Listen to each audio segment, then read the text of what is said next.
Alam nyo, merong nagalit sa amin kasi hindi namin siya nasagot. Bintak kami. Kasi ba naman, alas 5 na ng umaga, tinatanong yung expiry date, hindi po nasagot. Eto sabihin ko lang, pasensya na po kung hindi namin kayo masagot kapag madaling araw na. Kasi po hindi po namin afford ng 24/7 na customer service support. Kaya meron kaming auto-reply dyan. Ito yung ini-inquire niya. Ito yung product.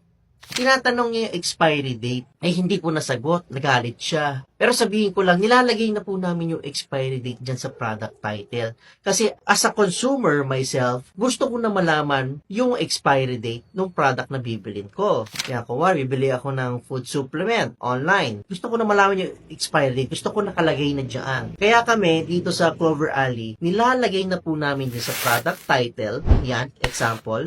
Pag wala dyan sa product title, nilalagay namin sa product description. Ayan.